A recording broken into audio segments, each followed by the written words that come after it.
People come to me to fix their payroll issues. Well, I didn't know how to process payroll at that time. You're taking a salesperson and making them do operations. As a founder, you're kind of used to solving problems quickly. They trained me on how to treat them. Well, as a business owner, you're the last to get paid, but you got to make sure that your employees are happy so they keep your clients happy. That way your client base continues to grow. Yes, I made like no money when I started the company. Success comes with a price. Was there a time where you pat yourself on the back a little bit and said, man, I've built something pretty special here?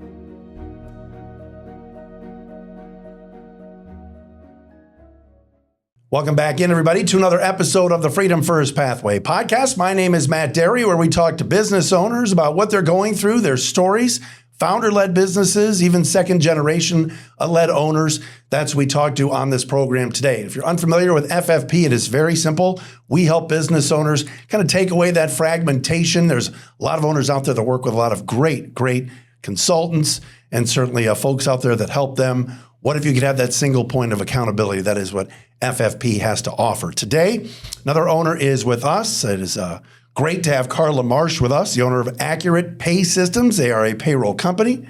And Carla joins me today. How are you? Thank you for having me today. What's going on? Good to see you. Yes. I appreciate you having me on the show today. Oh, absolutely. Carla and I just recently met, and we were talking about, you call yourself the payroll wizard. Well, yes, because it's been my second job out of college. It's all I've ever done, and people come to me to fix their payroll issues. So a lot of payroll companies, they will just process your payroll, but if there's a past issue, they will not fix it for you.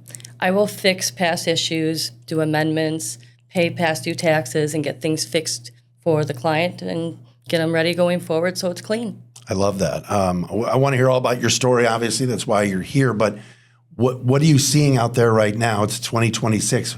When prospects or clients, whomever comes to you with their problems, what's out there in the payroll community that, like you said, you're helping to fix? Well, a lot of times it's just a lack of communication. Business owners, they'll just Google payroll services, large companies pop up. They go with a large provider, but they're not educating them on what they need to set up for their business. Like they need to register for an unemployment ID number. It happens all the time. They start up with a payroll service. They never registered for their unemployment ID number. So they actually get a fee from their payroll company for not providing the unemployment ID number in the first place. But then the state starts sending them notices eventually for where are your taxes? You owe us money. And that's where we go in and we contact the state, get them registered, get them paid up, get them fixed, fight for penalties and interest to be waived. So. Wow. And how did this evolve? Take me back to 2011. Oh, geez. It evolved a lot over the years. When I first started payroll, I was a sales rep for a payroll company. Okay. So when I left the payroll company, it was to start my own with a business partner, but it didn't go well. It was an insurance agency, and we didn't have anything in place. And he was expecting me just to like go sell a bunch of payroll. But I ended up just getting like a group of clients, and I moved them to another business partner, which again didn't go well. And we just slowly grew organically till I found a good software and I found a great staff. So at first I just had one staff member. And I was just out there selling. So it took a while to get to the point where we had enough clients where I'm not in the field anymore. Then I was able to do implementation, operations, standard operating procedures, actually build some foundation so there was profitable and growth. So, yes. Wow. How'd you take that? Like you said, there was a little bit of failure early, and you already just mentioned you had two business partners before that. Maybe it didn't work out. How did you? I actually had three business partners that didn't work out. Three. The third one I had to buy out. Wow. Because he didn't really hold his end of the bargain. When we first joined forces, he already had a group of payroll clients that he was supposed to merge with mine, but he never did. Okay. So then I ended up growing the business more, and I was frustrated with him because he wasn't doing anything. So then I ended up buying him out. But it was hard for me because I'm not a CPA. So it took about a year and a half to get the credentials with the IRS to actually do the filings myself, because you have to have a PTIN. So I had to have a letter written. Actually, my CPA wrote the letter from my behalf to the IRS to get the credentials for me to be a payroll processor. And I had all the years of experience in payroll anyways. But my experience in payroll was selling payroll. I didn't know how to process payroll at that time. That's what I had to learn how to do. And that was the painful part, because you're taking a salesperson and making them do operations. And now I love what I'm doing because I have great people that are doing the operations part, and I am mostly just building, delegating, training staff. We actually have a wonderful staff now. Wonderful staff. I have 8 staff members that are great. I love that.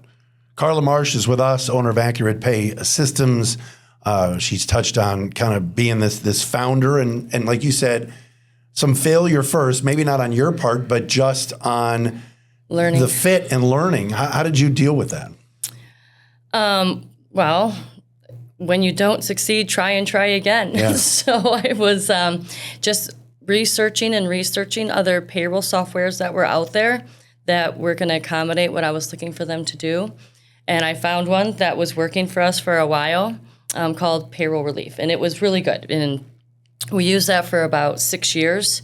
And then we transferred to Employer on Demand. Employer on the Go is the client face 5 years ago. And that's been great because it has HR features and it's designed to really do electronic onboarding, e-signing for forms and documents. Employee online access is very savvy, where you can track all kinds of things, from what kind of property they're keeping for the company, if they have any certifications or tests that they have to keep track of, performance reviews. So it's a really nice platform that allowed us to expand our client base because it's attractive.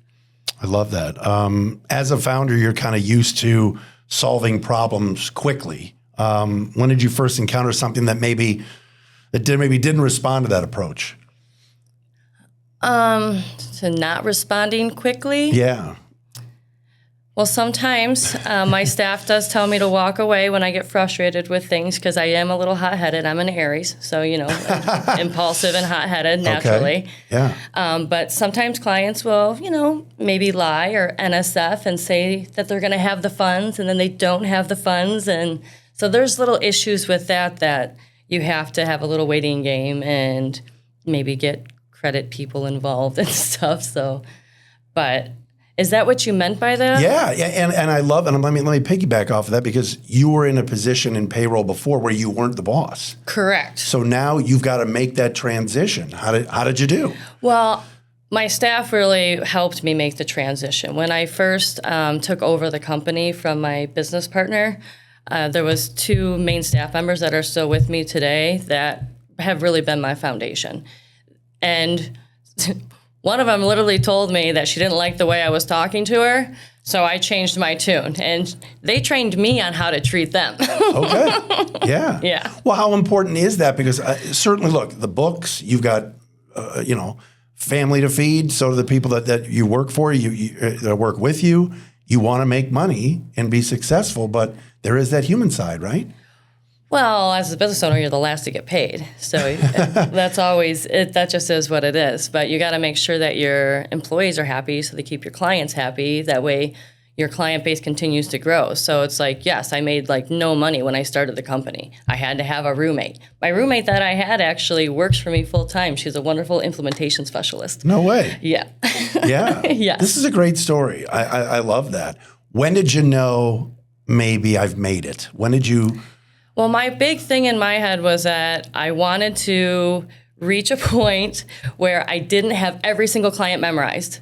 And we reached that a while ago. So now I want to reach a point where the clients that are coming on, I'm not even touching them. I want them to go from the sales rep to the implementation specialist to the payroll specialist. And I want to be just kind of overseeing everything. I don't want to be a part of that. And we're almost there. I'm just now passing along the first inputs, because I've always done the first inputs with all the new clients, and I'm passing that along to my lead payroll specialist, and she's going to take that part over. And I've already really given over a lot of my other stuff. I've just given over my QuickBooks to my one gal that's a controller for a client of mine that's amazing. My implementation specialist does all my sales orders and all my quoting for me, so I can just be out in the field with my sales reps. How did you handle that personally? I've asked this to other guests we've had on the show, but I loved that's it. a big, you loved it right away. Oh, yeah. There wasn't any wrestling in your head, like, I'm not a control freak. No? No, not at all. I want the ownership to be on that employee. Then they appreciate their job. They take ownership when you give it to them, when you give them responsibilities. Usually people want to take it by the horn and run with it. If you're sitting there micromanaging every little, thing that somebody does, nobody likes that. Yeah. What do you see out there in terms of maybe your competition, or when you're working with some of your clients who are owners? Do you see that, oh my gosh, I don't want to almost act or be that way? Do you see that where maybe some other people are even saying? Of course, because I run payroll for a bunch of small business owners, and I'm a small business owner. I only have 8 employees, so a lot of my clients, they all have less than 50 employees. So I give my employees a simple IRA plan, benefits, paid time off that's beyond what their minimum requirement is in the state of Michigan nowadays. But a lot of clients, they're not really up to snuff on what they're giving to their employees, in my opinion. What advice do you give them then? Like, can you see the tree? And you obviously can see the forest through the trees. And is there a part of you that says, I may have to say something to them because we do? It's not working. Say stuff to them because some of them aren't compliant with the Earned Sick Time Act. Yeah. Oh my gosh, that's crazy. Carla Marsh is with us. She's the owner of Accurate Pay Systems. There's so many payroll companies out there. I know you told me too. You also do some pay-as-you-go workers' comp, which is kind of a nice value add. Talk about that. Absolutely. So with workers' comp, it's based on payroll wages. So a traditional workers' comp policy, you have to estimate your year's wages, pay 20% down, pay installments, and go through an audit, where typically your audit, you underestimated wages, and you got to pay in at the end of the year. With pay-as-you-go, you take your company and your codes, and you shop it with multiple different carriers. So there's a lot of them that do it nowadays, Travelers, Hartford, Accident Fund. And once you pick out the carrier that's the best premium, we report those wages per payroll to that carrier, and then the client is paying the premium based on actual wages per payroll. When it comes time for that audit, we prepare the reports and the tax forms, but it's clean because they've already paid it on actual wages. Got it. I need to write that down. That was a lot. Normally, and maybe I'm wrong on this, but I wouldn't think that payroll companies offer that. Most of all them, the payroll companies do it. Absolutely. Like ADP, Paychecks, they actually have insurance companies. They own insurance companies themselves. They are an insurance agency where they're calling all their clients to sell them workers' comp, health benefits. Got it. That's another big bonus for us, is because we partner with a lot of insurance agencies, because we're not selling them insurance, we're administering insurance. It's a big difference. So they're basically on a protected client base with us because we're not calling them trying to sell them insurance. Versus if they're on a bigger payroll company, they're getting dinged on. Gotcha. Okay. Yeah. And from a standpoint of the crew, you said there's 8 of you. Yes. How's that been navigating the team and not having the turnover and wanting people to be happy to be there? The team is amazing. My team is all female. We meet every morning on Google Meets and kind of go over what tasks need to be accomplished for the day. But everybody has their role, and everybody's great at their role. We just added a couple new team members in the last 6 months, one in sales, one doing tax services. They're both doing phenomenal. I love that. Yep. So a daily check-in. When did that start? Years ago. That started when COVID hit and everybody got home shored because we didn't have our brick and mortar anymore. So then after everybody got home shored, we started with the Google Meets every morning, and we at first were doing them twice a day, which was overkill. Yeah. So then we adjusted it as we got used to things. And and I have a staff member in Florida and one in Colorado, so it works out well to be virtual, and we have a little sales office in Sterling Heights. Gotcha. Okay. That's phenomenal. Do you run those meetings? Is it you every day? Oh, yeah, absolutely. Okay. And every Monday, the whole group is on our Monday morning call, and we all go over what we did over the weekend. And it's a very personable group. We're going to get together and do a wine tasting. We do boating events together. Not the ones out of state, of course, but the ones that are here. Okay. Red or white? That's the very important I prefer question. the red, but... All right. Same. Yeah. Same. I love that. Carla Marsh is with us, again, owner of Accurate Pay Systems. It's great to have her here. You mentioned before your whole team is female. Yes. A lot of female owners now. It's 2026. What are you seeing in the marketplace, and how much of that, does that put a smile on your face that you're seeing women just thriving in businesses like yours? I mean, sure, of course. I have lots of clients that are female business owners, and yeah, of course, it's great to see. Absolutely, absolutely. I love that. I love that. Success comes with a price, certainly, and like you said, you get busy. Where do you get a chance to exhale? Do you at all in terms of, all right, I know now that I've built something, and do you have those moments where hey, listen, I can take a step back? So payroll is kind of a roller coaster because we're really busy at the end of every quarter and we're super busy at the end of the year. So at the downtime, we enjoy it. We take every federal holiday off because the banks are closed, so it's not like we can do anything anyways. Okay. But yeah, there's definitely room for downtime. We're closed every weekend, so I usually try to relax, go up north, do something fun, not think about payroll, not touch my work phone. I love that. What I mentioned before about what, certainly prospects and people are looking at, but from a perspective of AI and where we are in 2026, how much has your business changed? I use AI all the time. I think it's a wonderful tool. It's great for writing anything, marketing material, performance reviews. Like it saves a lot of time. I embrace it. Okay, that's good. And everybody on the team does too? No, not everybody. I love the honesty. Some of them. Yeah. Is there something that's better than, you're talking also about people's, personal numbers and certainly portfolios, right? How do you make sure that everything is compliant and still on the privacy side?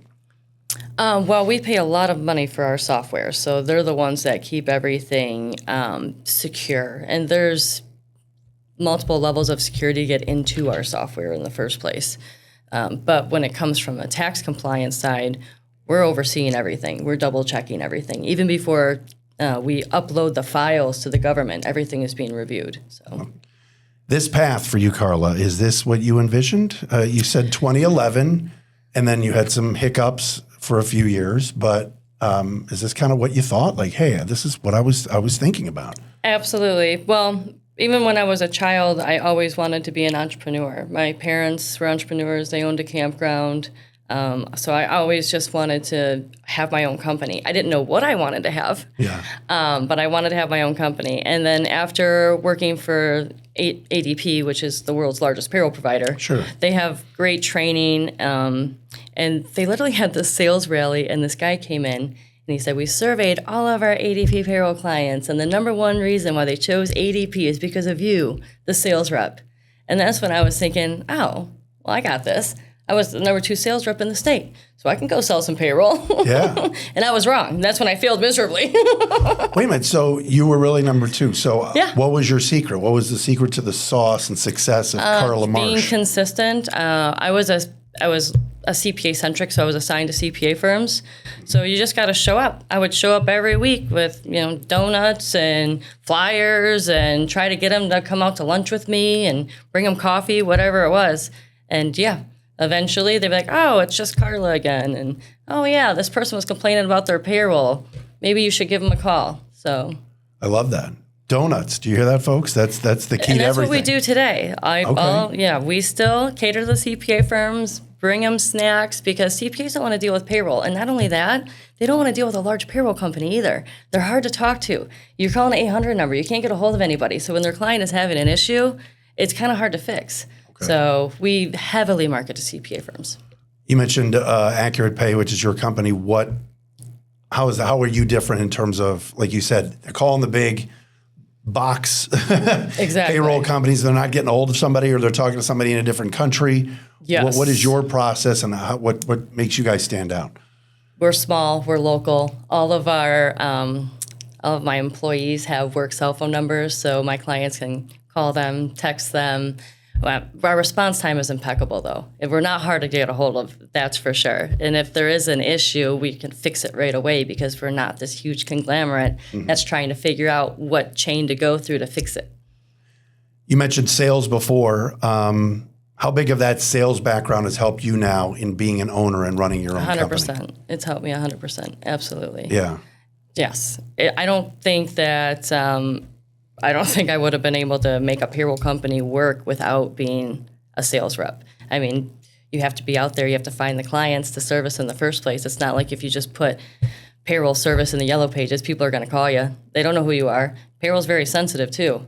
It's, you have to trust that person. That's why, like CPAs, when they refer you, it's really nice because that client's like, oh, well, they're familiar with that person. They trust that they're going to do the payroll properly. So it's amazing how your ownership, your leadership has evolved. I mean, you can see that when you and I met, I'm just like, this woman is very confident. And I thought you'd be a great guest to have on the show, and you have lived up to the billing. But it's not easy.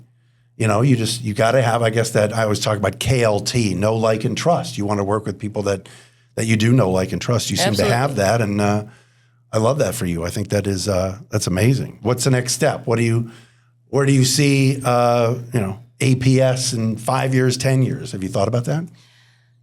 Yeah, but I want to just continue on the path we're on. Just the slow and steady wins the race. I don't want to acquire another payroll company or anything. My sales reps are doing great, so I would like to spend less time working eventually. Yeah, I get that. Do you know how you're going to do that? We're getting closer. That's really great. Yeah. When did you know? Was there a time 3 years ago, 5 years ago, a year ago, yesterday? I don't know. Was there a time where you pat yourself on the back a little bit and said, man, I've built something pretty special here? Every day. Every day. I pat myself on the back every day. Good for what you. we do is not easy. My staff is, what they do is not easy. They get pats on the back every day too, I hope. Wow. I love that. Carla, this was a pleasure. It was a lot of fun. It was great meeting you and hearing your story. Continued success. This is great stuff. I loved hearing all about where you came from and how well you're doing. Thank you. Thank you. You got it. There she is, Carla Marsh. Accurate Pay Systems and pay-as-you-go workers' comp. I might not be the guy to talk much about that, but Carla is. She's phenomenal. And we do also have 3 levels of HR services, integrated timekeeping, labor law compliance posters, anything that people need for their employees. Okay. Wait, who does that? We do. The whole team? Yeah. So you got it. All right, the interview's not over. You got to have a well-rounded group then in terms of just versatility, right? Absolutely. They've got to know HR and payroll. Well, I'm usually the one that sets up all the timekeeping. Okay. Yeah. I'm usually the one that sets up the electronic onboarding with the new clients. I'll set up their QuickBooks with them. Okay. So I do a lot of hand-holding. I'm not passing that off to the employees though yet because that's a lot. Okay, yeah, for sure. They're handling all the payroll accounts and setting up everything in that aspect, and they'll service the timekeeping, but it is a lot of software. So that's great. And this is the same software for how long now that you've used? It's about 5 years that we've been on it now. Okay. And it has a lot of moving parts. The timekeeping is part of it. So it's the electronic onboarding. There's HR features that are all included with this software. Awesome. And I recently onboarded a big client that has forced me to use every aspect of the software, ones that I didn't even know existed, which has been a great learning experience. Is there a sweet spot client? Is there somebody you're trying to get in front of specifically? We like less than 50 employees. We actually only service employees or companies that have less than 50 employees. Got it. Because over 50, they have that whole ACA reporting, and that's just not something that we're doing at this time. I love it. Carla, thanks again. It was great to see you. There she is, Carla Marsh with us, Accurate Pay Systems, owner, founder, a founder-led business that is thriving here in Southeast Michigan. I think you can see why with just the focus, dedication, and just the personality that Carla has. She is fantastic. This has been another episode of the Freedom First Pathway, a podcast, your life, wealth, and business aligned. My name is Matt Derry, and we'll see you soon.